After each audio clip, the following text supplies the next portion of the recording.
can play Magic. Yeah, he's been playing Magic since '93. He's an old school Chicago player, familiar face to those in that area, and so these two players are. One of them knows Magic. We know that he's been playing for 20 years, and with that knowledge, he has decided that this is the one that plays to his strengths. Logan has not been playing for nearly as long, but found his strengths sooner, and in playing complicated combo decks like this one.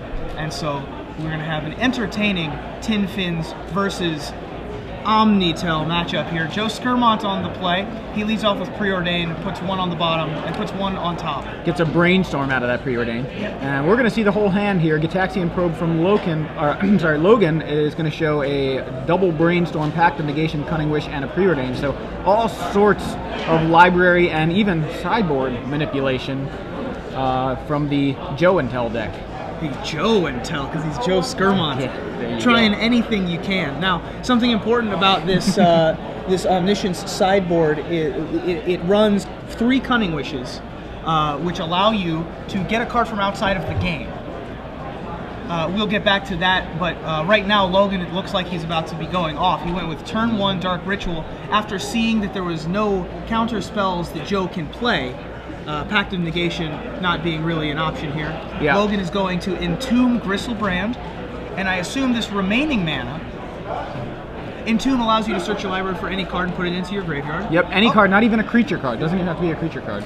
Yep, any card. Could go get an Unburial Rights, could go get a Life from the Loam. Yep. In this case, we're going to go get a Gristlebrand. He has 2 mana remaining in his mana pool.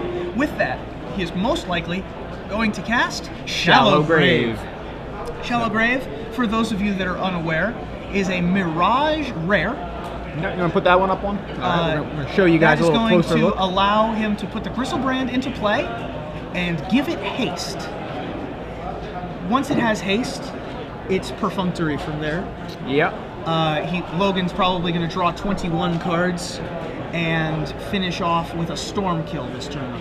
Unless Logan also finds some other piece that he so chooses. Shallow Grave, put the top creature card from your graveyard into play as though it were just played. That creature is unaffected by Summoning Sickness, aka Haste. Remove that creature from the game, aka exile it at end of turn. You know what word doesn't appear in that text box? The word target. So if you have 2 copies of Gristlebrand in your graveyard, your opponent can Deathrite Shaman 1 all they choose. Ah, very, very important. But Shallow Grave will still put it into play. Yeah, because it'll be the top card, whatever's the remaining top creature card from your graveyard. So Logan has paid 7 life. He found 2 Lotus Petals. He's paying 7 more life to go down to 4. And you can see they are keeping track of the storm count now, up there with that die. You can see it's up to 5 now. Yep. The other creatures. Ritual, Entomb, Shallow Grave, Petal, and now Petal again. That's 6. So there's an Entomb. This is most likely going to get Children of Corliss, would be my guess. Children of Corliss, a card that you also might not be familiar with. Yeah, it's from Time Spiral. It's a Time Spiral common. Let's make sure that's what he's getting. It's possible he's also just getting the Emrakul. I believe that he is going to get the Children of Corliss first. Nope, he's just going to get the Emrakul. There you can see Children of Corliss. That allows him to gain back the life paid from Gristlebrand. We skipped that step because we had enough Lotus Petals to just go off with Goryo's Vengeance. Right, Goryo's Vengeance, another card very similar to Shallow Grave. Similar to Shallow Grave, except for that it does target. Yes. Making it the worst of the 2 for what he's trying to do, which is why he only runs 3 of those as opposed to 4 Shallow Graves. So what that would do is obviously put the Emrakul into play in response to the trigger. Exactly. Right? Both of those spells are instants, which allow him to put the Emrakul into play with haste, shuffle it into his deck, and then attack for 22 damage. So Logan Creen with a turn 1 win here on camera with Tin Fins. Yeah, that's legacy. Yeah, sometimes you have turn 1 wins. I think that might be is that the first one we had on camera today? I think that's the first turn 1 win. We had a Storm player earlier, had the turn 1 win in hand.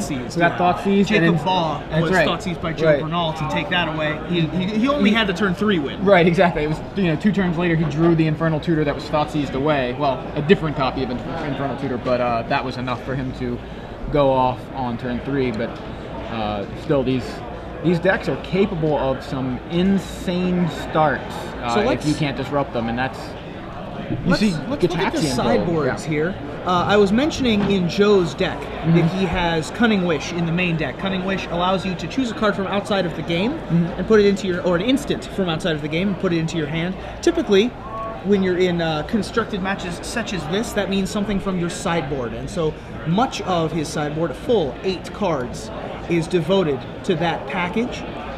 The cards that are not part of the Cunning Wish package are Leyline of Sanctity, a 4 of. Not particularly useful here, although that will be able to stop discard spells from Logan. And also 3 Defense Grid. Right. He is mostly concerned with discard spells and counter spells, as opposed to outracing his opponent. Unfortunately, Logan Creen's deck, unfortunately for Joe, Logan Creen's deck is much, much more explosive. Yeah, as you saw right there in game 1. And for those of you who want to know a little bit more about this deck, Drew Levin actually wrote an article about it just this past week. The title of the article, I believe, was "Let's Get Show and Tell Banned." Yep. And quite the statement. Yeah, and it's an entertaining article. Certainly, this is going to be a player in the metagame going forward. He claims that this is the best show and tell deck, and it's interesting that you probably wouldn't have thought that the best show and tell deck, the best deck of any given format, there's show and tell. Urza Saga Rare, as we were talking in the last round. Lots of Urza Saga Rares, very powerful Magic cards. It's a pretty powerful set. block. Yeah, Saga, Destiny, and Legacy. Legacy, then Destiny. Yeah. But yeah. And so show and tell oftentimes will put in Omniscience, which, as you know, is all of the science. Yes, all of it. And that gives you access to playing all of your spells for free. At which point you will play the card Enter the Infinite to draw your entire deck and put a card back. Which is how that yes, works. Exactly. You put one card back with the card that you put back is Enter the Infinite. Is another copy of Enter the Infinite. Or Emrakul. Right. You can use Emrakul as well. Enter the Infinite is one way to do it. Emrakul the other. And then what you do is you use Cunning Wish to find a copy of Release the Ants. At least this particular version and the version that was described in Drew's article. You find Release the Ants, which is a Clash card from Morningtide. Exactly. A Morningtide uncommon, part of a Blank the Blank cycle. There's Research the Deep. Right. A couple others. There's like Remember the Fallen or Revive the Fallen or something like that. Yeah. But and there then you go. Release the Ants. So you cover your opponents in fire ants, basically. Yeah. So you deal 1 damage to target creature or player, and then clash with an opponent. You can take a moment to read Clash. Basically, you reveal the top cards of your deck, and compare how big those cards are in terms of casting cost. Yep. If you have an Emrakul on top, well, there's very little beating you. Most of the time, you win. Yeah. Or even, Enter the even Infinite. with Enter the Infinite, there's very little beating you. Yeah. And if you win, you return it to your hand. That means that you just get to cast the card over and over and over again. Yes, because you're casting it for free because of Omniscience. Yep. And so you just release the ants. That's an understatement. You know, really. You cover your opponent in ants until they're dead. Release the ad nauseum tendrils. Older versions of this deck used to have Petals of Insight. Yes. To grow an arbitrarily large storm count, and then go Burning Wish for Grape Shot. Yep. This version, much cleaner, able to use the Cunning Wishes to go get things like Intuition. And other answers, things like Rushing River to be able to bounce 2 permanents with different names. Or it can go get things like Sapphire Charm. Sapphire Charm, primarily to remove the Batterskull token. Yeah, this was an interesting interaction. Yeah, go ahead and explain that. The interaction with phasing, which is a terribly old ability. Basically what it means, if the creature leaves, it doesn't go to any particular zone in general. Right. But it takes its equipment with it. Right. And so therefore, because it no longer exists, the Batterskull will remain phased out forever. Right. So when the germ comes back, the germ will never come back. Yeah. So you basically permanently phase out Batterskull. You permanently deal with Batterskull with a Sapphire Charm. So we're underway in game 2 here. Joe Skirmont leads with an island, deciding what he wants to do here. I imagine he has some sort of, if he's deciding if he's playing Gitaxian Probe with mana, or perhaps not. Yeah, he's a lot of decisions, especially early in the game for these kinds of decks. I mean, they really want to win ASAP.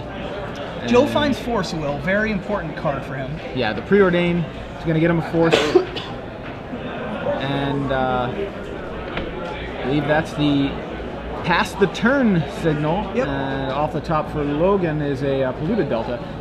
Now Logan has 6 discard spells in the main deck. Uh-oh. Oh my. We may be getting started on turn 1 yet again There's from a Logan silence. Creen. Silence. Silence prevents your opponent from playing spells. So it looks like Force of Will would be the only thing that would stop that. Logan Creen instead is going to crack this, most likely for a Dark Ritual. The Dark Ritual is once again most likely going to play Entomb, and then another Shallow Grave variant, and second verse, same as at least that's what it's first. looking like. I mean, I imagine Logan isn't going off and gonna fizzle. It looks like he's pretty confident in his setup here. There's the Entomb for Bristlebrand, 2 mana floating, just like we saw earlier. As you can see, storm count currently 4, with Silence, Lotus Petal, Dark Ritual, Entomb. Very briefly, I wanted to talk about a couple cards in Logan's sideboard. One of the cards is Serenity, to be able to deal with enchantments like Rest in Peace. The other is Pull from Eternity, which would prevent things like Extirpate and Surgical Extraction from permanently removing all of the Gristlebrands. He can put them right back into his graveyard.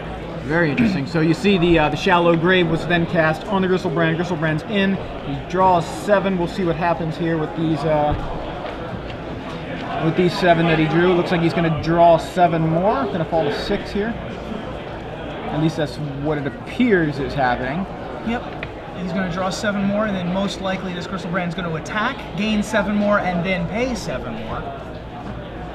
The 21 cards should be able to dig him into at least 1 more Lotus Petal, and hopefully for Logan's sake, a Children of Corliss, to be able to gain back the requisite number of life. Yeah, we'll see. Last time he didn't attack with the Gristlebrand. The Children of Corliss is typically just another draw 21. Right. See if he can put it together before too long. Here's Chrome Mox, removing Limdul's Vault. Limdul's Vault allows you to look at your top 5 cards in your library, and if you so choose, you can pay 1 life to put those on the bottom and do it again. So as you see, the Mox taps for a black, and Dark Ritual Entomb happening for the 2nd time in the same turn here. Logan with 2 floating.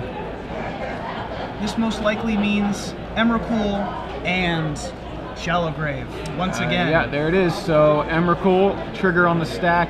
Shallow Grave's going to put Emrakul into play, and so I think Logan's going to say combat at this point, and yeah, there it is. Logan Creen, turn 1. Turn 1 wins. Twice in a on row. Camera. Wow. That was impressive. Man. Yeah. Well, if there was ever a commercial for playing Tin Fins, that was it. Yeah.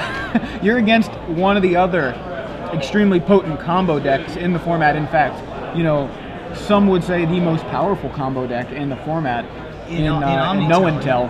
And you